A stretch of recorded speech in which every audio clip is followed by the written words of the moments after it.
Happened in the 90s.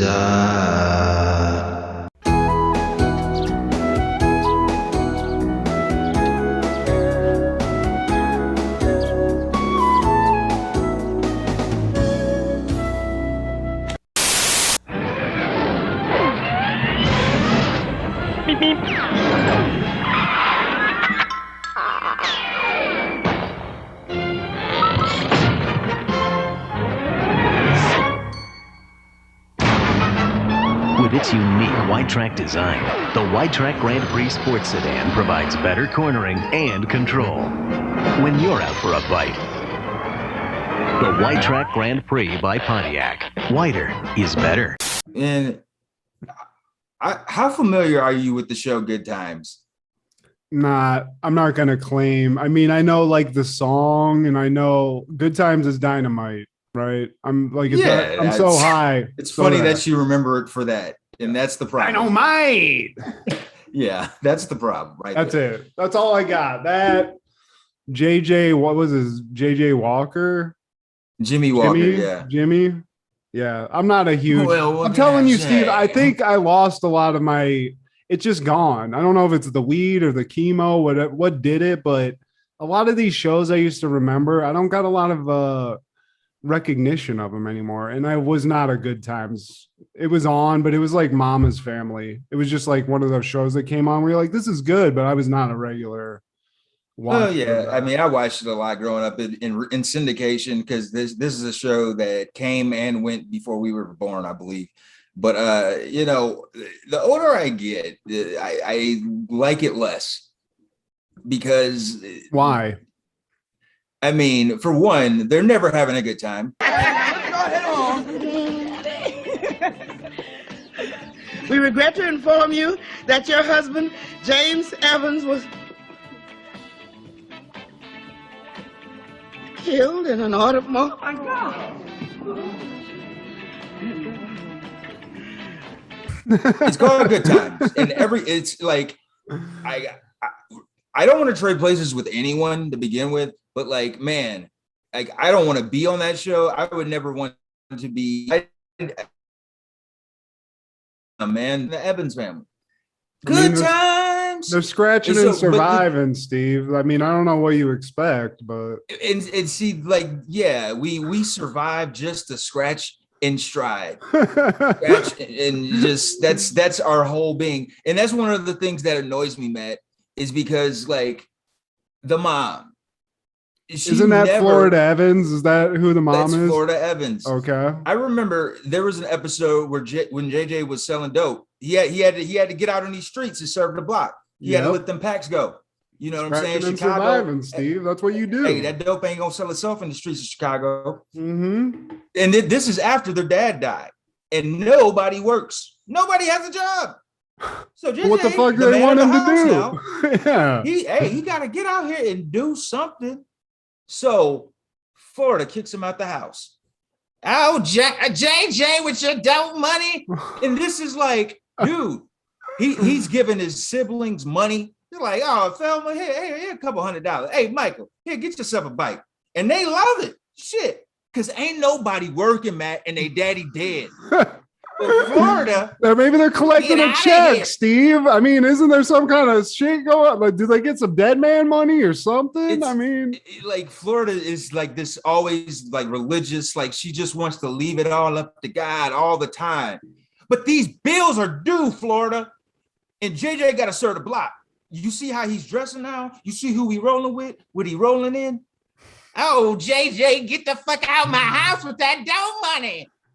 You look like Huggy Bear, JJ. What the fuck you doing coming in here looking like a pimp? Shit, hey, man. But like Esther Roll, with all due respect, Esther Roll was a real one, but Florida Evans is just so cringe. It was so cringe. Well, I got, as somebody who didn't watch it that much, I haven't seen this episode, but I got to say, I mean, if JJ would have watched Scarface, same situation, Tony comes flashing that cash, everybody loves it except his mom, and then he gets, the disrespect. So I don't know how successful a dope dealer JJ would have been. He was But- up. He was up, Matt. Like he had. What if somebody doesn't pay him? You telling me JJ's gonna fucking flex on somebody and get that money back? He had the right homies. He had some big homies that brought him into the game, and they were already living that lifestyle. They were bringing in honeys, living in the penthouse, had nice threads. You know what I'm saying? And JJ was like, "Well, shit, at the Evans house where I reside, ain't nobody working, and our daddy died." I've heard this story before, Steve. I mean, if the only people you got to look up to are these guys with this fucking fur coats living in penthouses, I mean, who's to blame the guy? He's lost his dad, apparently. And ain't nobody working, Matt. And the only other man in the house is Florida Evans, and she's not a man. She just looks like one. So damn. Florida Evans looking motherfucker. That's why I know Florida Evans, Steve. It's because of the references. I don't even know the woman directly from the show. So I apologize to Florida Evans, but it's been said. So get this damn dope money out my house, JJ. JJ, there's blood on this money. I can't spend this at the church. Like never had a good time, Matt. It doesn't there was sound an episode like when JJ got shot. If you listen to because here's another thing, the Chappelle Show had a segment called I forget what it was, but there was like a competition show, and one of the questions in it was about the theme song to Good Times. And I mean, the theme song, the lyrics to the song, "Are you scratching and surviving, hanging in a chow line?" None of these things sound like great times or even good times. Terrible times. So we're just happy to be here. We're alive. Good times. And Michael was about to join a gang. Actually, I think he was in the gang. They gave him the little gang jacket affiliation. JJ got shot in the episode. God Dude, damn. Here's another thing. So in the later, oh my.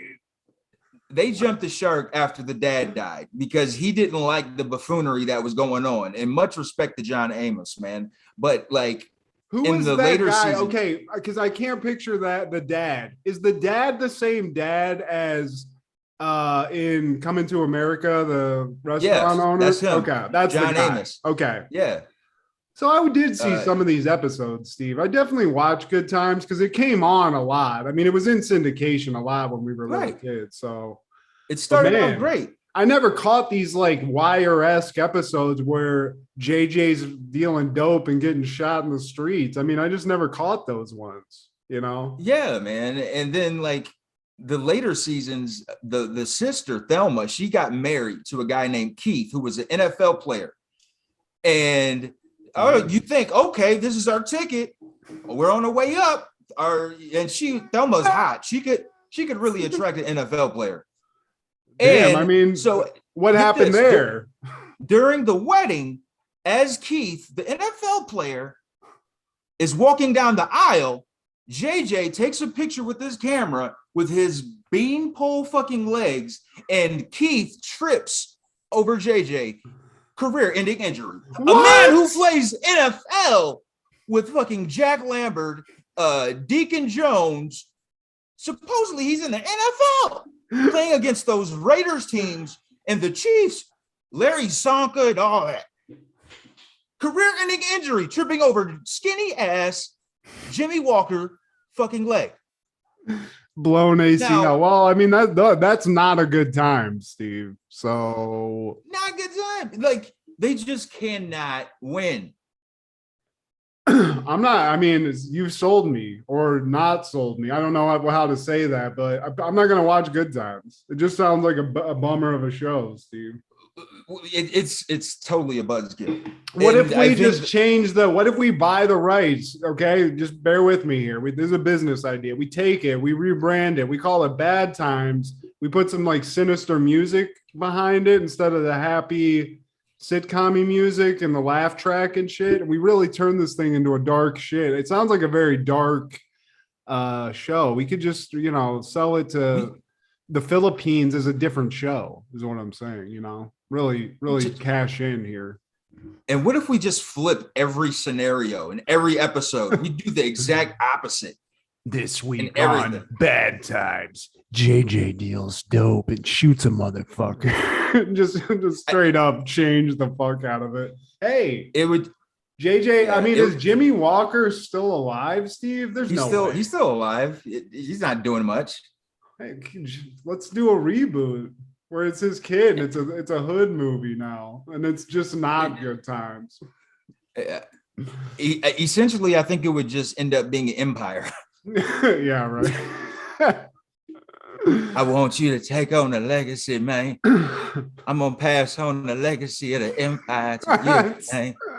I cannot get into those shows, dude. It's just like Jesus Christ. How the fuck did this get made? What's the other one? What's the one with Terrence Howard? That's Empire. Is that Empire? Oh, you talking about the movie? No, it is that. There's like Power is the other one I'm thinking of. They have like two shows. Is it good? Power is awesome. Okay, yeah. Well, my bad. Well, Empire, it's always like Terrence Howard with like a single tear running down his cheek. These motherfuckers, man. You gonna let me cry out here, man? Even though I always sound like I'm crying. Sometimes, man. These motherfuckers, man. Why are they doing this to our empire? Terrence Howard stars as a mailman in Bangor, Maine. Oh, man. I'm sending mail in Maine, man. Oh, man. I'm just a mailman. I'm a mailman in Bangor, Maine, man. What's Terrence Howard doing right now? I think we can get him on the hook right now. This sounds like a great Tim and Eric, Terrence Howard mix of a show. I love this. Oh man, he's always doing something. I'm in everything, man. I was in Iron Man for the first one. They're gonna bring his ass back. Watch. Y'all gotta bring me back. Come on, man. Terrence need a job, man. It's hard out here for a pimp. What'd you think of that movie, Steve? Worth watching once. If you're high, that movie's hilarious. Watching DJ Qualls be a rap producer is one of the greatest things of all. Yeah. Beat a bitch up. What's the one? Whoop that trick. Whoop that trick. Who's the other guy in that? Why? Who? Oh, it's Luda? Anthony Anderson. Anthony Anderson was in it. Luda was in it. I love that movie because it gave 3 6 Mafia an Oscar. So they made that's a success in my book. Mafia. I should have asked Joey and Steven if they're 3 6 Mafia fans, being from Tennessee. They better that or Young Buck, one of the two, please. Young Buck, or 8 Ball and MJG. That's a better one to pick. You don't like Young Bucks? Well, now it probably not. But I used to love Young Bucks, Steve. He used to be one of my favorites, man. But like, yeah, just some things don't age like wine. Jeez. It continues with the Publishers Clearinghouse Prize Patrol. We're live to surprise someone inside this apartment building with $10 million. Come on, KJ. Come on. Are you there? Come on, KJ. Come on. Small window of time here, KJ. Come on. 10 million waiting for you. Oh, come on. Come on, KJ. 10 million for you. No. KJ, come on. Todd.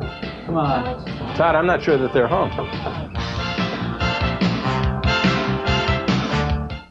Well, hey, boys and girls, this is Steve G and Matt G with Happened in the 90s, a show where we talk about things that happened in the 90s. So get out your Beanie Babies and your goddamn troll dolls, because I drive a Dodge Stratus. Steve, these Beanie Babies are valuable.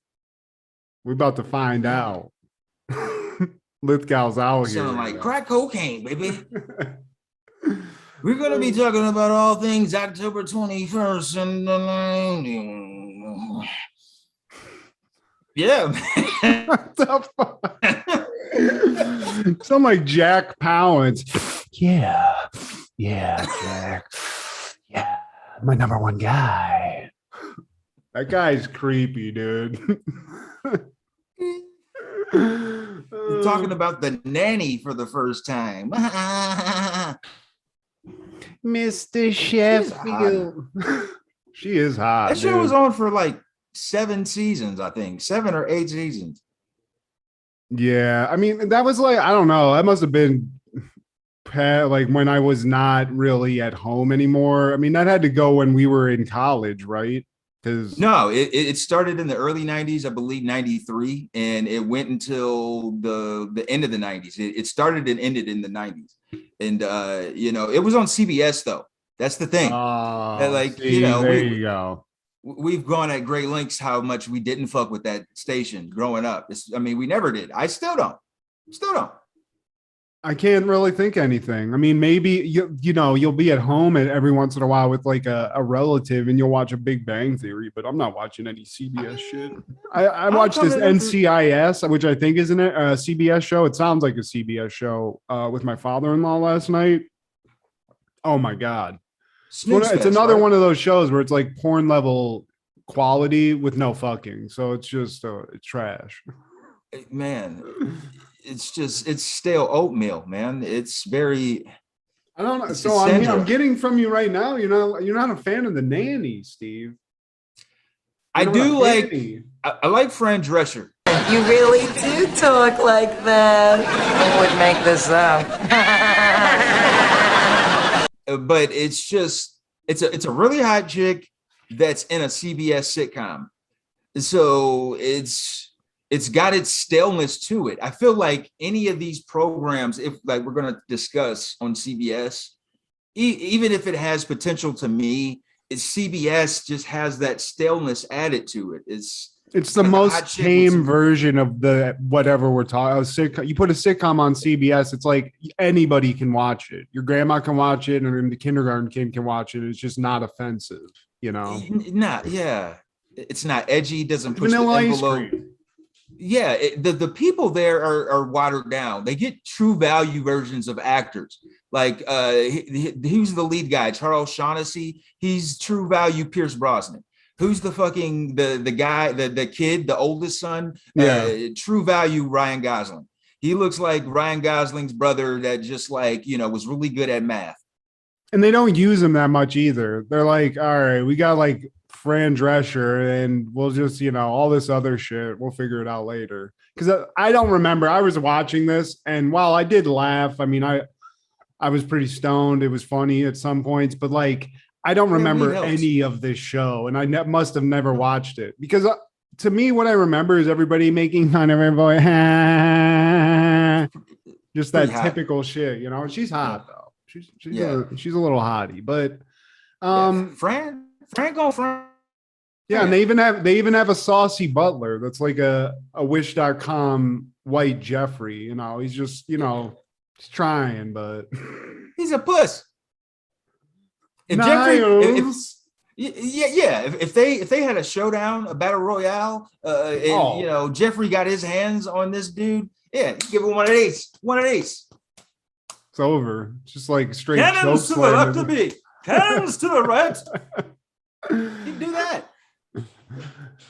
I'll whoop his ass properly, Steven. And do one of those. Yeah, he would, Steve. You know what I'm talking about. I have no idea. I didn't even know what I was talking about. I just remember him doing that in one of the episodes. When he was dancing with Naomi Campbell.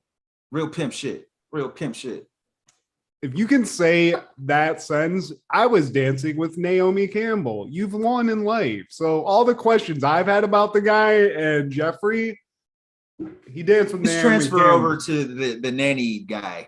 Yeah, fuck him. Fuck you, Niles, you fake ass Niles, motherfucker. You ain't even a real Niles. Yeah. And even Niles, if there was a battle royale of the Nileses, dude, Niles Crane would get his hands on him and give him one of these. Hanky. He'd take his hanky and just go like, and just fucking blind his ass. Yeah. And then he'd eat some fucking caviar over his fucking dead body. Yeah. Put his body in a mason jar. We take a fucking a hot fucking coat hanger and stick it up his dick hole, Steve. Whoa, Seattle Niles Crane. style. Is this still Niles Crane?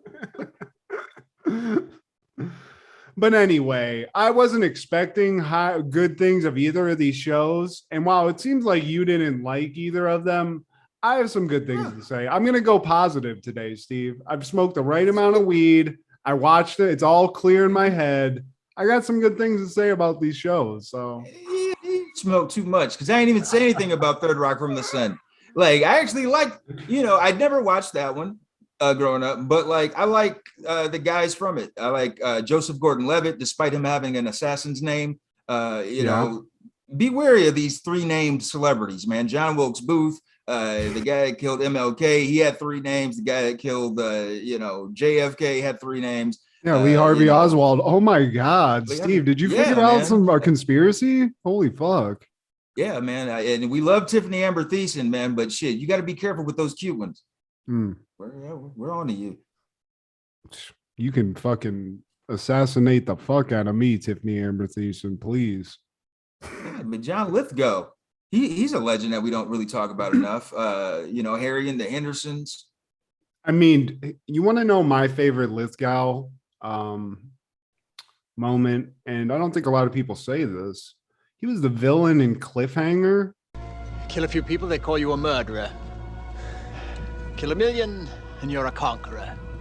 Go figure. And he was a good villain. Yeah. That's my favorite Lithgow moment. I think we've talked about this before, but Harry and the Hendersons, I used to love that movie as a kid. Yeah. That movie sucks a dick if you watch that shit now. It is not good. Some things don't age as well. Yeah. It does not. But Lithgow, he's a stud. He's a fucking bad. He's one of these guys that can do comedy. He can do really. I mean, he was in Dexter. I think he was a main villain in that shit in one season. I never watched that show, but I'm pretty sure that's true. But I do love me some Lithgow, and I like Joseph Gordon-Levitt. I can't really think anything I don't like of his, but Looper comes to mind as a movie that I really did enjoy. He was really good in that shit. Now he kind of looks like John Cena's little brother in a way. They both have that like protruding chin and the nose. They got like similar features. Well, he's going to be like Batman eventually. He's going to be one of those guys soon. So, I mean, this is Joseph Gordon. This is babyface Joseph Gordon-Levitt. This is really, I think this is the first thing he did, really. At least this is the first thing I remember him in. This is around 10 Things I Hate About You era, Joseph Gordon-Levitt. But the one thing I don't understand that I've remembered from this show, and I'm just going to say it now and then we can get into it in the episode later. French Stewart, I just don't get it. I never did, and I don't get it in the show. So we can, I'll just say that now as like a little teaser, Steve. That's my one negative critique of Third Rock from the Sun, really. Well, yeah, man. October 21st. Yeah, man. Some things, it's just like this. I don't get fucking Sandra Bullock, but she's here. Well, way to fucking just throw my point. Just throw it in the trash, Steve. Just keep going, man. I'll get to French Stewart in a sec. Okay? Yeah, to be determined, French. We got to preserve some. In October 21st, 1990, Ricky Rubio, Spanish basketball player, is born. He's kind of a more affordable Manu Ginobili. In October 21st, 1992, Madonna's book Sex goes on sale. And the book features adult content, including softcore pornography and simulations of sexual acts, including sadomasochism.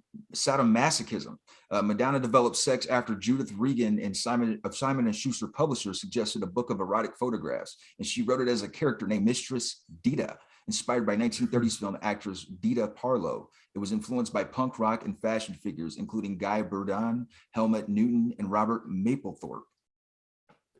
I remember this because in a, Walton Books or whatever any bookstore you would go to in a mall, this would be an art book. And this book had just visuals of, Madonna getting it. There'd be a random titty hidden every once in a while. So it was like a little hidden treasure where you didn't have, it wasn't like a porno mag. This was just a legit book you could pick up. And, you know, if you could hide it right, you could just get a look at Madonna's titty. And I was into that as a youngster. So thanks, Madonna. Any kind of peek we could get, right? I mean, anything. You might pick up the joy of sex just to see if maybe there's like a diagram that you could check out, desperate times, Steve. Sometimes, they, for a while, it was just like everything goes. They would put them in plastic covers and they'd be there. But if you were an intel, you could figure it out. You got the rhythm of the store down. A young kid could go up and be like, oh, a titty. You could just see it. But then they started putting that little like barrier where you had to it blocked all the good shit. And, so we sort of were in that, we didn't have all this porno the kids have now. And we had to just either find it in the woods, like we did talk with B3F last week, or you went into a bookstore and maybe there is a Robert Mapplethorpe book, or who I don't know. I think Robert Mapplethorpe was more of it was like gay art, but I might be wrong about that. They did have some gay stuff in here. There was actually a gay porn actor in the book. He's Joey Stefano, as well as Vanilla Ice was in the book. Big Daddy Kane made an appearance, and Naomi Campbell. Big Daddy Kane, damn. Yeah, I remember that being in circulation. People were talking about it because he was wearing some like tighty whities in the pic. Yeah, man. And this is the early 90s when like rappers weren't supposed, they were like, ugh. I don't remember Big Daddy Kane being somebody that I like you'd want to see naked. But maybe I'm wrong about that. I mean, maybe he's a big buff dude. I don't know. But hey, Madonna was out here.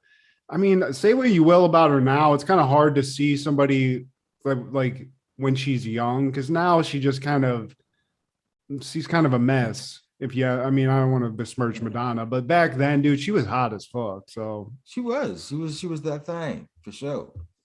If she was in Playboy, which is like what most female celebrities used to do at the end of their careers, like back then, everybody would have bought that shit. So for this, she just put out like a $60 Playboy issue, basically. And apparently Big Daddy Kane was slanging some dick in there too. So hey, shout out to everybody involved.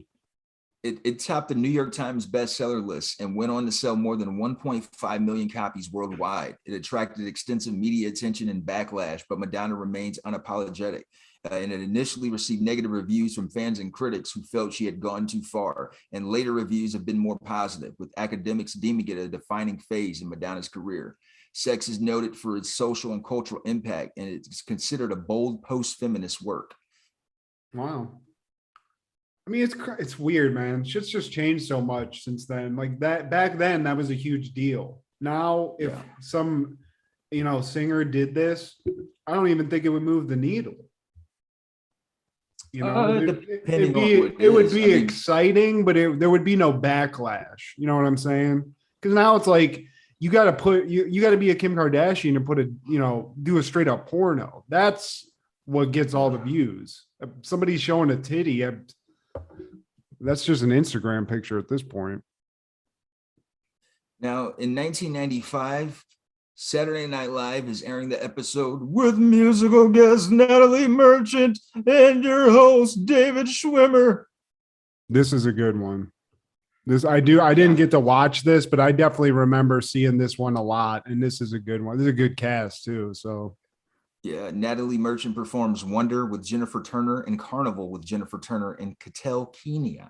Schwimmer's friend and co-star Jennifer Aniston and Lisa Kudrow appeared in the opening monologue, and Aniston also appeared in the Spade in America segment. This is still my best. This is my favorite cast. And we had a conversation about SNL last episode too, but I don't know, like there's so many memorable episodes in this, and I do remember Schwimmer being one of them. Another guy that I just was like watching an episode that he did was David Duchovny. That motherfucker was funny in like this era too on SNL. So it's like, I don't know what it was. I guess it's like a taste thing, and this is what we grew up loving. somebody would probably watch like the Chevy Chase era that grew up in that or whatever we were talking about. But for my money, I love Will Ferrell and I love that cast. But this, I mean, you put anybody in it. And is that fucking Gary Coleman? Yeah. Nice. Yeah. It was also in the monologue was Gary Coleman, Jimmy Walker, and Barry Williams, who played Greg Brady on the Brady Bunch. They appear in the opening monologue. So yeah, they brought the stars out. Gary Coleman with just a straight, it's like a Gucci jacket on. He's looking good. Gary. Man. I don't know if those are gang colors. I don't know what kind of jacket that is, man. What set you claim, Gary? Who you with, Gary? And writer Colin Quinn, who has become a credited cast member later, appears as an extra in the Standing in the Elevator sketch. And Sherry O'Terry uttered an expletive live on the air, and they covered her mistake during the Good Nights with David Schwimmer having her put money in a swear jar. Nice. Man, dude. Now, on that same day, Street Fighter, the animated series, premieres on USA Network. And sorry, Street Fighter animated series, you just missed me. I'm 12 years old at this point, and I have no business dealing with such things. But here I am now in my 30s, my late 30s, looking for where I can find you, Street Fighter animated series, because that's just the cycle of life. Can I be honest? This was going to be one of my call outs, but I actually watched this cartoon on USA. I feel like it was on Sundays for some reason. I don't know why, but in the mornings. Was it on Sunday mornings? It later. I mean, this was on a Saturday, obviously, because it was the same day as Saturday Night Live. But, I think they had their own Saturday morning lineup for a minute too. They had some cool. I don't know. It was just I found them interesting because they had this cartoon called Savage Dragon that was based off of a cartoon too, or a comic book also. It was very weird. It was like a big green dragon that was a cop. And you think of that how you will. It was very weird. But this show, I like the video game. I always thought it had like a cool Mortal Kombat mythology behind it. So it lends itself to cartoons and shit of that nature. And, this was just sort of, I don't know if you remember the 90s movie with Jean-Claude Van Damme where they just tried to make him like a team. It's Raul like Julia. Yeah, exactly. I love that movie. It's shitty, but I love it. It's funny. It's like a guilty pleasure. But this is sort of along that same line. They're a team. And I remember liking this shit. There was eventually a Mortal Kombat series that was sort of looked like this and was the same vibe. Same animation team. Yeah, but shout out to Street Fighter, the animated series, because I loved it. Check. I don't know where you could find it though. Good luck. It might be on YouTube. It probably is. You probably just look it up. All the episodes are just there. You know who probably wasn't watching Street Fighter, the animated series on USA Network, Matthew? No, who, Steve? Probably American rapper, singer, and songwriter Doja Cat. She was born. That was a great day. Yeah, man, wasn't it? I'd sniff her butt.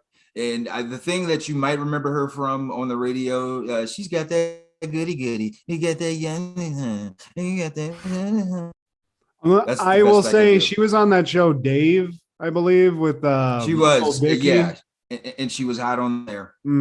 Yeah, I'm not even like that into the show, but you can see why she's very famous. Shout out Doja Cat. You are good God. It's hard to concentrate, Steve. But damn, what year was it she was born? 95. I am 12. I'm old. I don't like that. I don't like that. But hey, she's hot. She was good on the show, so maybe she'll be turned into like a good actress too. Like that seemed to be like one of the first things I've ever seen her act on. Yeah. What do you think of that show? Do you like that show? I like Dave. I like Lil Dicky. It's done very well. FX just does it like one of the best, man. They get it. Like great, like quality programming. From Atlanta, It's Always Sunny, obviously. Dave, the American Horror Story series, the American Crime series. They're currently doing the one on the Clinton Lewinsky trial, and that's not available on Hulu yet. But I think I do have the sneaky link for that. Yeah, I'm a huge FX fan. We watch all those shows too. So They do. They definitely figured it out, and especially recently. I was worried that maybe It's Always Sunny was, once that went away, they might be fucked. But I mean, they made Atlanta. That show's dope. I'm not as into Dave, but I just kind of caught on to it. So they definitely are good at figuring out all these different vibes and different kinds of shows, and they don't seem to interfere too much. So I mean, fucking shout out to Netflix or FX for being an actual good channel that doesn't fuck it up. The crazy thing too, man, they were supposed to be like the little brother of Fox, and in my opinion, they're doing a much better job than Fox. Well, they're better equipped because Fox is like that, old school style network where it's just all this. Now it's just competition shows and dumb fucking shit like that, and like 911. But FX has all the adult and funny stuff, really, all the really good shit. So they're more like a YouTube. It's like they're a YouTube channel and Fox is the actual channel, Well, just like the Lord giveth, he taketh. Because on that same day when Doja Cat was born and Street Fighter, the animated series, was being debuted on USA Network, don't say Blind Melon singer Shannon Hoon is found dead of a cocaine overdose at the age of 28. Blind Melon, Steve. Who was that? What's the song?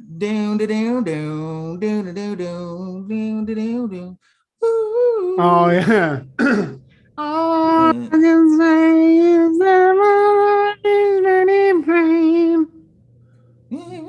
call me Blind Melon. I might have a career ahead of me here. Yeah, that's fucked up. I do remember. I mean, I was never a huge Blind Melon fan, but I remember that song. I didn't know their guy died of an OD. Damn. Yeah. After a disappointing performance at Numbers in Houston on October 20th, Hoon launched himself into an all-night drug binge. The next day, Blind Melon was scheduled to play a show in New Orleans at Tipitina's. The band's sound engineer, Lyle Eves, went to the tour bus to awaken Hoon for a sound check, but Hoon was unresponsive. An ambulance arrived and Hoon was pronounced dead at the scene. Age 28, his death was attributed to a cocaine overdose. Yeah. They knew how to party in the 90s, Steve. Yeah, man. And back to 97 on October 21st, what a great year for hip hop. Lil Jon and the East Side Boys released Get Crunk, Who You With, the album. It's 17 tracks, 56 minutes and 16 seconds. Now, I mean, it's not an album where there's memorable tracks. This wouldn't come until later in the 2000s when the crunk era was pretty much a whole thing. But this is the introduction of Lil Jon to the world. What are your thoughts on Lil Jon? Like, what is your overall review of Lil Jon? I feel he should, if there's a history of Southern hip hop, he's got to have his own chapter, because I remember there was a time we were in college, man, the crunk era was alive and well, and I wanted to live in Atlanta back then. I think that that was like, because we would be in the clubs listening to some songs and we would be doing, hey, hey, hey, and that originated here. But it was just like, hey, it sounded cool to do. And it's like, man, this doesn't feel authentic. I want to live in Atlanta and do that. I love Lil Jon's a legend. He, for a while, he became more than music too, because he, like, Chappelle was spoofing him. He was sort of, T-Pain did kind of the same thing where he became like a personality beyond music. He was just like a famous person. And I did like some of his songs. I think it was like our college age is when I really obviously became aware of him, because for maybe like 5 years, he was just at number one. Every time he released a song, it was at the top of the charts. Just crushing it, man. And you could hear it coming out of every car, because I mean, his shit just had every level of bass possible pumped to the max. So, I always thought he looked like Dr. Tooth from the Muppets, like the Electric Mayhem Band, the guy with the hat, the top hat. Man, I remember they like released like a picture of his high school senior photo, and to see him without any like hair and facial hair was like, Jesus fucking. Yeah, man. Them shades saved you. Yeah, right. But hey, shout out to, because dude, this motherfucker was like, he was selling products just with his name, like Crunk Juice and shit. I mean, he made a bunch of money in that time too. So shout out to fucking Lil Jon. This dude's rich, probably still. Oh yeah, man. Does he still make music? I mean, I'm sounding like an ignorant white guy, but is he still releasing tracks, or is he just out of the game at this point? Every now and then he'll show his head. Pause. Yeah. Yeah. But 97 was such a great year for hip hop that Foxy Brown, AZ, Nature, and Nas formed a group called The Firm, and they released it with Dr. Dre. See, I wasn't aware of this. I never was aware of this. I didn't even know. I obviously know about Foxy Brown, Nas, but I didn't find out about AZ till I was in film school. My buddy Aaron introduced me to him. He had an album called Undeniable, I think is what it was called. Yeah. Well, that shit's a banger. Now, Dr. Dre, he's freshly released from death row, and this Biggie's dead, Tupac's dead at this point. It's October 21st, 97, and the East Coast, West Coast thing is still a thing. So Dr. Dre's like, you know what? Fuck that shit Suge Knight's trying to do. All that media shit is hype. I'm one of the most prominent West Coast producers, and I'm going to work with some dope MCs from New York. And he wanted to make a statement like, dude, that's just media hype. Don't buy into it. And he even mentions that in this album, man. The one song that I, remember that has a memorable beat is Phone Tap. And Phone Tap it sounds like, they're having a conversation over the phone. And that one is all of them, except for Foxy, basically. I have to listen to this because I don't know. Nas, he's never really been one of my favorite rappers, but he's one of the greatest. I'm not going to argue with you because I just don't have a lot of good arguments. He just never, I don't know. I never caught on that much, but AZ, I love. I never heard this album. This is one of those albums you get lucky and don't know about, and then 10 years later you're like, holy fucking shit, or whatever. I mean, fuck, it's 30 years later now, which is fucking crazy. But yeah, how many hits are on this? Because I just don't know many songs off this. So is this a full front to back hit, or it's for a hip hop head? It's a great it's great to add to your collection for hip hop heads, because they're good MCs, and it's Dr. Dre. It's great production and great rhymes. But as far as the hits and stuff like that, it's Phone Tap and Firm Biz.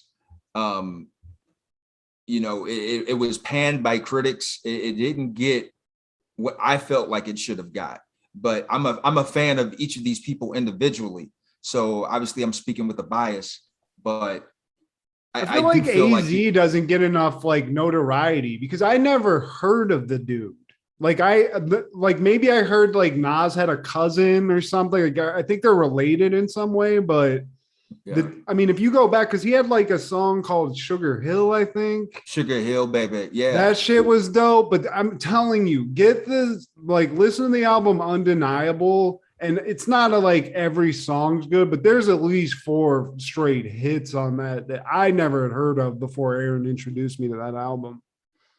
There's another thing that Aaron introduced me to that I don't hear a lot of people talk about, because it fell into this same era where Death Row was sort of crumbling and everybody was leaving. But Nate Dogg has a 2-disc album called G-Funk Classics. Yeah. And I had never known about that until I was in film school. So well into my 20s. And I never heard anybody talk about that. And that's another one of those hidden albums that, for whatever reason, never got what I would think the pop they should have gotten was. Because, that one's filled with hits, especially if you like Nate Dogg. It's Nate Dogg, man. Every hit from this era, from that 2000s era, he was on. There's nobody I can point to that can do a hook in any song. It doesn't matter what the song is. If Nate Dogg is on the hook, the song will be a hit. It was almost a guarantee. Yeah. It's crazy. But back to The Firm and AZ and Foxy, Nas, and Nature. I'm going to check this out. I have to. I don't know, man. A lot of people are into music a lot, and that's their thing. And I sort of for whatever reason, like the only time I listen to a lot of music is when I'm working out. And it's just like I just listen to workout music. That's, not necessarily the best rap music, So I need to do that, dude. It's got some people in it. It might be one of these that I'll be happy I listened to after 30 fucking years. There's about 4 or 5 that I added to the playlist, man. Good 90s quintessential hip hop. New Line Cinema presents a startling new vision from the director of The Crow. On the edge of reality and the threshold of illusion lies a world beyond all imagination. I call them the strangers. The city, everyone in it is their experiment. They mix and match our memories. There's no way out! Get your seat! Dark City, rated R, starts Friday, February 27th. On October 21st in 98, Third Rock from the Sun is airing the episode Collect Call for Dick. The Solomons discover a brand of new collectibles called Fuzzy Buddy, a parody of Beanie Babies when eating at a fast food diner. And Dick soon becomes so obsessed with collecting them that he begins to lose control of his family's finances. Tommy's coach is annoyed at his lack of team pep and so makes him the school mascot, a giant owl named Hootie. Things go wrong, however, when Tommy becomes so high on high school pep that he attacks the coach. Yeah, I didn't watch the show a lot, Steve. This was not on my regular rotation, but I enjoyed this. And I think just to explain sort of the vibe of this show for anybody who hasn't watched it, just briefly, Third Rock from the Sun is basically about this family, but the family is actually these undercover aliens who have come to Earth. And I think they've inhabited the bodies of these people. So they're sort of studying Earth as these aliens to sort of learn our ways. I don't remember why, but maybe it's just to do that. So there's a lot of comedy that's based off of them not understanding these crazy things Earthlings are doing, or, they're kind of off in some way. So that's what this show is. And Lithgow's sort of the main guy. French Stewart, who you can see his ass in the background behind Steve, is sort of the dimwit. I don't really, apparently they have some dim bulbs on other planets too. Joseph Gordon-Levitt's another one of the aliens. He's the kid in it, but I think all these, they're aliens. So they're like experts in things in the alien world too. And the lady who I didn't know, who's the other character in this, the other Solomon was, I guess, the wife. She's had a crazy life, Steve. That woman wrote a biography. Johnson? Yeah, Christy Johnson had a crazy life, and apparently he's got a lot of party stories about being a Hollywood celebrity back in the day. So I can see that. I found that interesting too. But all in all, man, I was very much not looking forward to watching this show. I don't know why, but I enjoyed it. I thought it was fucking funny as shit. So John Lithgow is an entertaining fella. Yeah, when he does comedy, he even did this shit movie, that movie with Mark Wahlberg and Will Ferrell, where they're like dads. I forget, but he played Will Ferrell's dad in it. And I don't like that movie at all, but he was funny in it. Like him and Will Ferrell were fucking hilarious. So when he does comedy, John Lithgow kills it. So the gang start off the episode at Rusty's, which is a popular fast food joint. And they're trying to figure out why the place is so packed. And, is there a sale? Is there like some kind of like buy one, get one free kind of deal? The fuck? And they discover these fuzzy buddies in their meals. And soon they're smitten by these motherfuckers. Like, wow, what the fuck is going on? The ahead of myself. Put this blunt down. Wait, what'd you say? You clipped out. I'm so sorry. You like chunked out. I didn't hear anything you said. My bad. Oh, well, I don't know, man. I got too high anyways. Marijuana affects the memory. But so they're at Rusty's, and it's a popular fast food joint.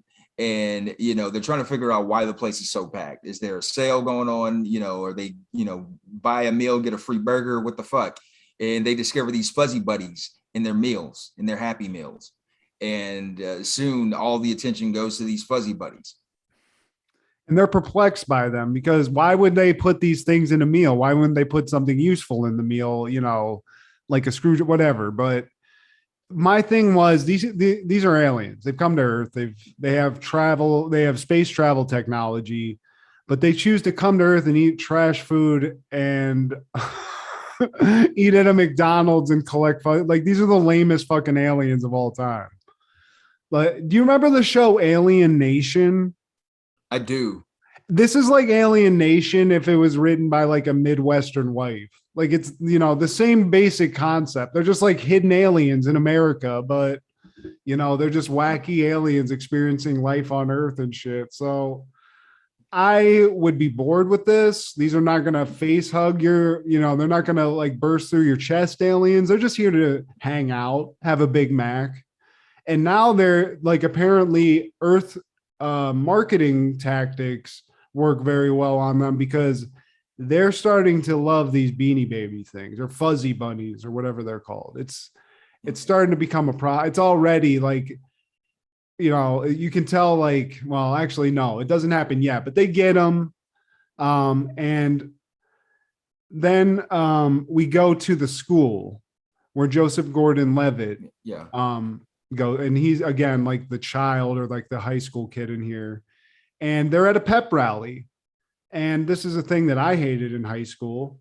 I did not have pep, and Joseph Gordon-Levitt doesn't have any pep, none at all. He's reading a calculus book, and right away this aggro, straight up coked up coach is like, "You gotta have pep, motherfucker." Yeah, and this is at a pep rally.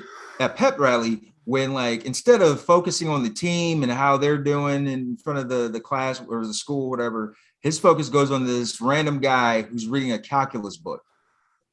Yeah, like what a horrible coach. He is not happy about it either. I mean, he's obsessed. It gets almost scared to a level of like I would want to like involve another adult. I'm like, this motherfucker's crazy. And I think he even has him doing push-ups because he doesn't have any fucking pep. So I don't like whatever the fuck happened to this guy at a pep rally back in the day is clearly affecting his judgment, and Joseph Gordon-Levitt's paying the price. And it's affecting his team. Like his team sucks. Yeah. Like you're putting all this focus on this one person in the school, and shouldn't that be reserved for like game plans, things of that nature? But cut back to the Dr. Solomon, John Lithgow, and he's in his office. He's a professor of some kind, I believe, in real life, in like the show. Like Mr. Solomon's a professor or doctor of some kind. Okay. But he has these fuzzy bunnies on his desk, and he's playing with them, but he doesn't really care about them. And I think one of his secretaries, I believe is who the woman was, is like, "Hey, I like that's one of those fuzzy bunnies. Give it to me." And he's like, "Whatever, here, have it, enjoy it." And then as soon as it's gone, his ADHD kicks in, and all he can do is obsess over this missing spot where that fuzzy bunny was. The jiggly pig, it was. Yeah, exactly. That jiggly pig, he didn't think he cared about it till it was gone. And now he's just like, what the fuck? So now he got a taste of the junk, Steve. Yeah, man. He wants his jiggly pig back. Do you remember being obsessed with toys in like McDonald's and Happy Meals? I was. That was a thing for me. I remember the Muppet Baby series that they had in the 80s, and then they brought them back. I think the Muppet Babies was the thing that would resurface. There was a Fraggle Rock series that had where all the little animated Fraggle Rock characters. I remember there was a Mario Brothers 3. Man, they had my favorite, it was Looney Tunes. So you get like Bugs Bunny, but then he would have like a snap-on thing where you would turn him into like a superhero. Mm-hmm. So he'd be like Superman and he'd just be posed like this, but then you could snap on this suit. And I got all those, but what McDonald's killed it with that I always became obsessed with, it wasn't a toy. It was those cups. Like they had Dream Team cups and Batman Returns cup and shit. I mean, that's when I was really buying. I mean, fat as fuck also. I was just into McDonald's, but those cups were legit. So I get it. If John Lithgow lived in that time, he'd be collecting the Dream Team cups, trying to suck dick for one of them, like he does in this show. It's crazy.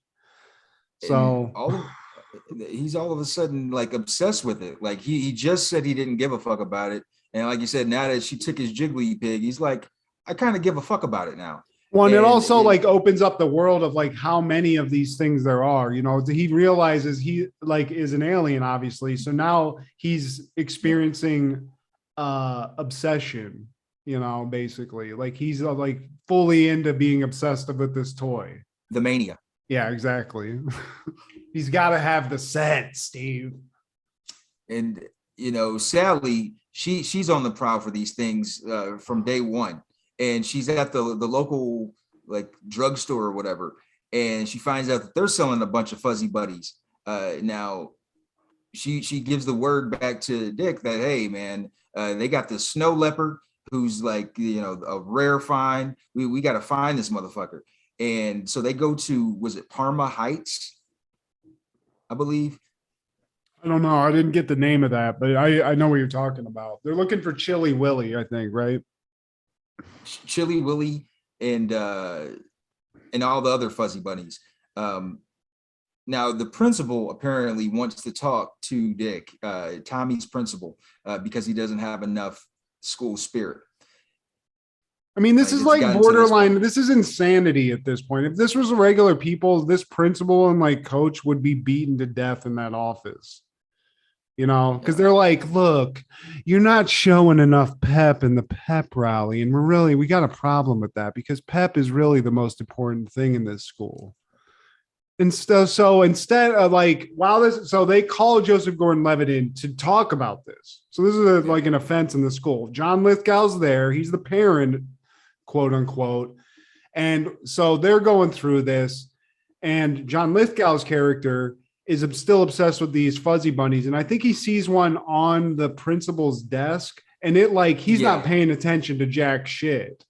But the principal's like, look, you have no pep. So what we're going to do to sort of inject some pep into your step is you got to be our mascot. We're going to put you in the owl suit and you're going to go out there and you're going to hoot your fucking ass off. And Joseph Gordon-Levitt's like, man, I'm not going to do that shit. But John Lithgow is so obsessed with like Beanie Babies that he's like, yeah, do that shit. Do whatever the fuck you want. Just do that. I got to go get some Beanie Babies. Because now he's in like full crack addiction, basically. And you're seeing what Joseph Gordon-Levitt looks like behind Steve. He looks like the fucking Tootsie Roll owl on fucking crack. 1, a 2, a 3. That or the Cadbury egg. That commercial's gotten the most bang for its buck, you know? Man, that shit was in rotation. That it was made in like the 70s. Yeah, dude. That's like one of the first commercial animations ever, probably. Jesus, man. And I forgot to mention that Dick actually bought his jiggly pig back off the secretary for $100. Yeah. For $100. I mean, now he has to get them all. And now when we go back to Dr. Solomon, he's wheeling and dealing, Steve. He's like Wolf of Wall Streeting these Beanie Babies. He's on the phone, chat with kids, like, look, you could involve your mom in this conversation, but why? When all you want to do is get a couple of these jiggly pigs and a fiffle-a-doo, and I can get that Chili Willy off your hand. Make the deal, okay? He's like making Wall Street deals with kids on the phone. So there might be a potential charge in some way for that, but Dr. Solomon is definitely obsessed with these things, you know. And we find out through French Stewart's character that not only is he collecting these things obsessively, he's buying meals to get the toys, just to get the toys. He shit all the family's money down the toilet, buying everything he can to get these toys. So they have no food. They got nothing. French Stewart's about to starve to death. The big one, the big chick, what's her name? Sally? I don't remember. Sally. Yeah, Sally. She's going to starve to death. She's bigger than all of them. And Joseph Gordon-Levitt sweating his ass off in this owl suit, hooting his ass off at pep rallies. It just you can't eat those fuzzy buddies. Goddamn. I mean, French Stewart probably tried, and he's squinting so much that I wouldn't be surprised if he doesn't know what he's eating. What if I tried the Chili Willy? Come on, guys. You got to stop shitting our money down the toilet. Come on, please. I'm starving. It's just like begging. Is that his whole to thing? eat. Have you ever seen him in interviews outside of that role? Like, is that his like whole spiel? I don't think he did it in other shows, but I think like he's a normal dude. But that's what I'm saying. I know the French Stewart vibe. He got famous for this, but I don't get it because it's just a lot of squinting and like it's like a bad De Niro. Like it looks like you're doing a bad De Niro right now. I heard some things. But so yeah, now I mean they can't even pay rent, like the landlord's out for him. Fucking Dr. Solomon's running out of money. French Stewart's gonna starve to death. But Joseph Gordon-Levitt might be he's seeing like through being this mascot that maybe he was wrong about this Pep thing. And now he's becoming obsessed with Pep, Steve.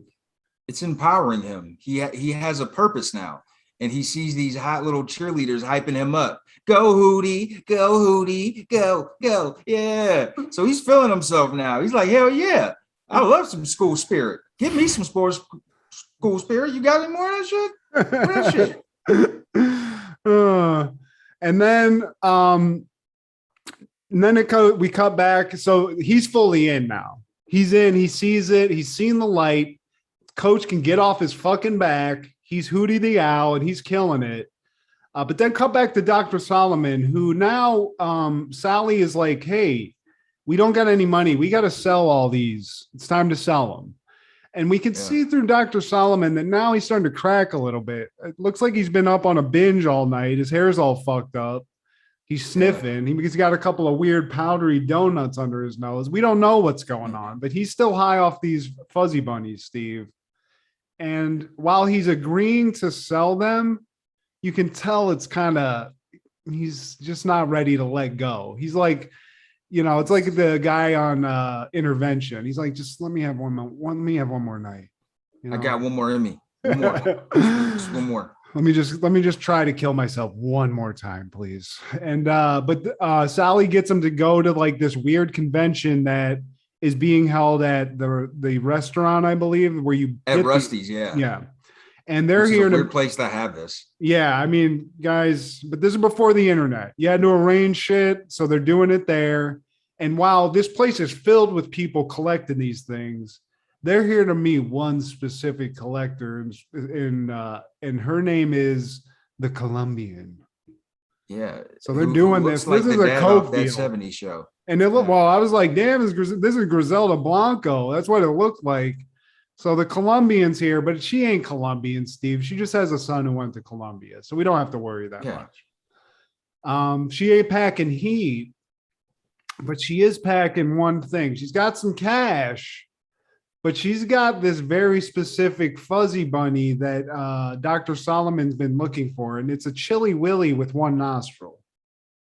She's got the snow leopard. Oh yeah, dude. She's got it. And she's got it in that drug case too. He's like, do you got it? Can I see it? And it's all very like the same, like, hey man, I got some cheeseburgers, man. It's that same energy. So you got the shit. Yeah. And she's got this fucking crazy fuzzy bunny. And instead of selling the collection and saving their livelihood, Dr. Solomon's like, yes, I got $800 here. I'll buy this shit, and just buys it and runs away like a crack addict. Yeah, they went into it supposed to make some money, and this motherfucker drops $800 on the Chili Willy snow leopard. And you got to ask yourself, Steve, how do you even get that? Because I thought the bank account was dry. So I mean, I think he was out there turning some fucking earth tricks. You know what I'm saying? Man. He's an alien. He's got some extra holes, He was holding. But he's basically full on ready to suck a dick for a Beanie Baby or Fuzzy Bunny. And it gets yeah, and it gets to the point where they're like full on just doing an intervention on him. They confront him, and they're like, we got to sell these things, so give them up. Give them up, man. So he like gives them this piddly amount, and he's like, take them, just take them. It's fine. And then they start opening like the fridge and the oven, and it's just full with fucking Beanie Baby. This motherfucker was holding, Steve. The motherfucker was holding Fuzzy Buddies in the cereal box.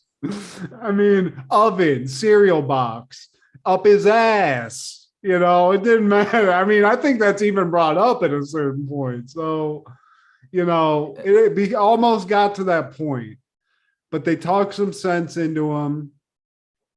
And then we come back to Joseph Gordon-Levitt, who still enthralled with being Hootie the Owl, with Pep, with that glowing adulation he was getting, hooting all over the place. But he shows up, and like you said, this coach, while he was so obsessed with Pep, apparently he wasn't obsessed with the fundamentals because they're getting trashed. 22 points they lost by. And he's trying to hoot it up, and everyone's like, man, get the fuck out of here. We're losing. And he's like, guys, it's not over till the buzzer rings, right? And then the buzzer rings, and they've lost by 20 some points. And even the fucking coach, who was all fucking, you got to do push-ups and shit, which was well beyond the punishment needed. He's like, man, you get fucking, just let it go. It's just a game. It's like, man, fuck you, dude. So, you're the reason I'm wearing this fucking suit. You ain't about this life. And so, you know, even though Joseph Gordon-Levitt, his character is an alien with all this other knowledge, that doesn't matter. He sees red, and he straight attacks the coach. And we cut to the principal's office. Coach is, I mean, he's laid up. He's got a neck brace on. Yeah, as he should, oh punk ass coach, with your shitty team. Fuck you, coach. And the principal's like, you know what? Instead of being it all about Pep, what we're going to do is give you a bunch of intensive therapy sessions. How does that sound? Because they think this kid's about to shoot the school up now. It sounds like the principal need his punk ass beat too. Oh, punk ass principal. Bitch ass. Both y'all the reason. I'm wearing this hot ass owl suit looking like the fucking Tootsie Roll pop goddamn owl. And fucking, yeah, it would have been funny if Joseph Gordon-Levitt, you just saw like an owl wing just bitch slap both of them real quick. Like, man, shut up. But we cut back, and this is the thing I forgot about this show, because this show has what the Doogie Housers of the world have, which is like an ending segment where they sort of wrap up each episode, which in this show is the four people hanging out on the roof, just sort of discussing the events of the day, which I forgot about. But yeah, you know, they're sitting there talking about how funny it was that, I think his name's Dick. I might be wrong about that. I just keep calling him Dr. Solomon. Is it Dick? It is Dick, yeah. Because that's the name of the episode. Collect Call for Dick. You're right. Okay, my bad. So they're like, they're just like laughing at this guy. And even French Stewart's like, yeah, it could have led to this guy fucking keistering a couple of these Beanie Babies and taking them to Bogota. Where he says some shit like that. But all in all, man, I got to say, Third Rock from the Sun, you're 1 for 1. I mean, if we watch this again, I'd be interested to see if I laugh as much. And maybe it was the weed, but I enjoyed it, Steve. Yeah, but Dick says he still has that craving. It's still there. Never goes away. But hey, some people like Coke, some people like Beanie Babies. You know, to each his own. Ladies and gentlemen, we are flying in the Bermuda Triangle, a place where things are known to disappear and are never found. Fortunately, we have an I-Omega zip drive on board, and with it I can make a quick copy of all my important stuff. The 100 megabyte zip disk let me save, store, and take all my stuff with me. No need to panic. Okay, boys, let's take her back in. Hello? Get an I-Omega zip drive today, because it's your stuff. Now, on that same day in 1998, The Nanny is airing the episode Sarah's Parents. Fran dreads a visit by Sarah's parents. When they arrive, many things go wrong, and they feel that Fran is not suitable to replace their daughter. Also, Fran wants to legally adopt the children, but Sarah's parents are completely against it and threaten legal action. Sarah's parents have a real good marriage. Sarah's parents, so Sarah is dead. Sarah was Mr. Maxwell's wife and the mother of the children who Fran is trying to adopt, but she's died. And Fran, obviously, this is late in the series. I think this is the last season of the show, if I'm not mistaken. So Fran's about to, they're married. They are married, right, Steve? At this point, or they're about to be married. Yes. Okay. Yeah, they're already married. So she's landed Mr. Maxwell. She's gotten him, but she's kind of trash. She's this New York trashy, she's kind of the trashy, and Mr. Maxwell's classy, and so are Sarah's parents. So they got a real good marriage. They do. We got a real good marriage. They're that quintessential Midwestern couple. They've been together forever. They got their noses up in the air. And Fran and Mr. Maxwell were discussing it at the beginning of the episode. And Fran's like, wait, you didn't tell, like, she says something. She's surprised that they're not aware that she's going to adopt the kids. And she's questioning, why is he embarrassed about her? Do you not like me? Are you embarrassed to tell them? Sweetheart, you're very special. You're an acquired taste, like feta cheese. That's some cold shit. And just to sort of be playful, she flashes him, which you can see behind you.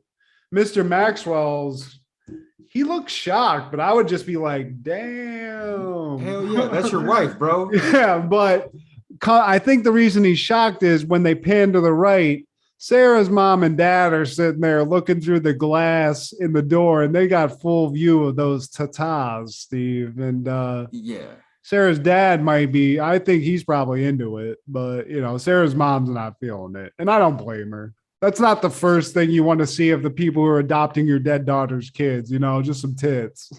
That's fair. But now he has to explain even more shit. Initially he was just going to explain that she's going to adopt the kids. Now he has to explain this. Fran, I have to tell them why your breasts were out. Why would you expose yourself in public like this? I mean, dude, you fucking look at this hottie you got. I'd be like, I'm rich. And the thing of it is, like, she's a good mom. She's just trashy, She's just like, she doesn't have all the bells and whistles these people have. This is the pretty woman scenario if it played out, Yeah. Oh yeah, poor man's Richard Gere too. He's exactly. Like that. Yeah. This whole thing is just like B-level. It's Wish.com sitcom, and it just caught on. I mean, I love Fran Drescher. She has a time and place in the 90s. She's sexy as fuck. That laugh, imagine like, I came. Just, I mean, I don't, hopefully she's not laughing, but I mean, just to hear that. Right. But I don't know. I was watching the show, and when I was watching it, I was like, how did this catch on so big? I mean, now mind you, this is CBS. This is a certain crowd where, like, hey, we watch Murder, She Wrote in 60 Minutes and that kind of shit. So The Nanny, it really is a pretty woman made into a sitcom. Yeah, it's real. I mean, that's kind of what it is. And so Fran doesn't do herself any favors. She's a good mom. You can see, like, even the kids want her to adopt them. They're older. Yeah. But the mom is like against it. And Fran now has to dig herself out of this hole. And Maxwell is like, it's like, the whole thing I didn't get is like they're married. And it doesn't seem like this guy's like, he's like, just stop being trash for a weekend. Instead of just being like, we're going to adopt these kids. I'm rich as fuck. We're good to go. Like, yeah. This is how you met me. I know you took me out the street, but you can't take the street out me. That's what basically this is. Yeah, like, Maxwell's just like looking at the parents like, you can't turn a hoe into a housewife. You know what I'm saying? Like, yeah. Which is true, but Fran's a good lady. The one thing that tells me she's not very good is they just got, she has a Nana that's walking around this penthouse or wherever they live. And Fran's Nana is basically full on dementiaed out and is just walking around in a fugue, constantly just lost in this apartment. Nobody really seems to be too concerned about it. That's just her thing. She's lost. Where's my Morty? Oh, yeah. Nana, he's dead. He's been dead since the 70s. Oh, I was gonna pull my teeth. She's like ready to fuck some like ghost in this house that she's seeing, and nobody really seems to care. But Fran's got more big fish to fry, I guess, which is sort of impressing these hoity-toity parents. But that's a tough one, man. She's got a tough thing to do. I mean, the daughter's dead, so automatically these parents are against you, and you got to go against that and being trash. Good luck. Yeah. And she tries to make him a good breakfast, but she ends up ordering it for $85. And, you know, Niles even admits, man, I haven't made a breakfast in this house in 6 years. And, you know, yeah. But even though she ordered the breakfast, somehow there's a Band-Aid that Sarah's dad bites into. And it's like, damn, you can't even. What were you fingering the muffin, bitch? Like, right. We got a winner, huh? I have hepatitis, those. Now there's another character named Cece who wants to get with Maxwell, and that becomes like a recurring thing where she's like got this beef with Fran to try to like woo him over. And Cece's going to take Sarah's parents out to the symphony. Fran takes them to karaoke night. And it's on karaoke night, Fran announces from the stage that she's going to be adopting the kids. And Sarah's mom says she never will, not over her dead body. Be careful what you ask my dead body or my daughter's. Yeah, she's obviously, and I mean, Fran's hurt. She just sang Ain't No Mountain High Enough, which, I mean, you'd think that would lock it in, but these people are just immovable. The mom doesn't like it. And so Fran's just sort of like confused now, and she's just sort of like taking it on the chin. The kids are like, the kids even are like, man, our grandparents are being dicks. Like, you're awesome. We love you. We want you to be our mom, which you'd think that would be enough. But she's like, they're just confused. Like, who cares about adoption? It's just paperwork. And I think the son's like, yeah, but the marriage certificate was just paperwork. And now that's a huge deal. So clearly the kids are sort of like almost hurt that she's not fighting to be their mom, it seems like, which leads to them sort of, they have like a meeting with the parents. I think they're going to go out to dinner at Sans Fran. But they have this like meeting, and the mom's basically like, well, the reason we don't want her to adopt the kids is we feel like our daughter's memory is being like forgotten, you know, that they're not going to remember her if we had let you adopt them. And Fran actually does this impassioned speech. Even the dad, like the Sarah's dad's very much like on brand. Also, he saw her tits, so I'm sure he's like, listen, like, why not? You know, we can like, talk this over. Yeah. So she sort of sells them on it because she's like, I'm not gonna take the place of your daughter. Something of that nature, Steve. So she does her Fran magic and sort of like Long Island Gussies this situation up and sort of turns the tides. The mom's super into it, even though Fran's whole family is trash. The mom who we meet Fran's mom in this too at a certain point. She's trash. True value Bette Midler, she is. Yeah. So, I mean, call this a Wish.com sitcom, to call it what you will, but I don't know. It didn't move the needle for me, Steve. And I've got to say, the thing that made me pissed off the most is this bitch, Miss Babcock, who is trying to actively steal Mr. Maxwell. I mean, there should, like, Fran needs to just jack this woman in the mouth. Because at one point, she's just like openly like, yeah, I'm going to steal your man. I don't give a fuck. And they're married. I'd be like, damn, bitch. Right. Let me get the rings off. Like, Fran's just like, listen, bitch, time to go, bitch. That's how I would have handled it. But Fran's a better person than I guess. So it's called growth, Matthew. But still, she should have caught them hands because that shit went on for about 3 or 4 seasons, probably more than that. Yeah, I mean, damn. And Mr. Maxwell, you ain't got nothing to say about this? I mean, damn. You like, bitch, Fran is my woman. Fuck you, bitch. You just gonna keep letting this girl come in y'all's house? I mean, this dude's bougie as fuck, but Fran landed you did it, girl. This is Pretty Woman in every way, except she wasn't a hooker. I don't know what Fran was doing, but she wasn't hooking, I hope. Doing She was the plug to the she was the go-between for the Johns in the pros. You like blondes or brunettes? Tell me what you like. I got it. Where's my money, bitch? But you know who probably wasn't watching this episode of Third Rock from the Sun or The Nanny in 1998, Matthew? No, Steve. No. Probably the New York Yankees, because they defeated the San Diego Padres, winning their 24th championship and their second since 1996, those sons of bitches. I hate the Yankees. I don't even like baseball, and I just don't like the Yankees. I just don't like them. I don't care for it. Yeah, they fucking swept them. Game 4, man. And this was the beginning of their run because they actually three-peated at the tail end of the decade.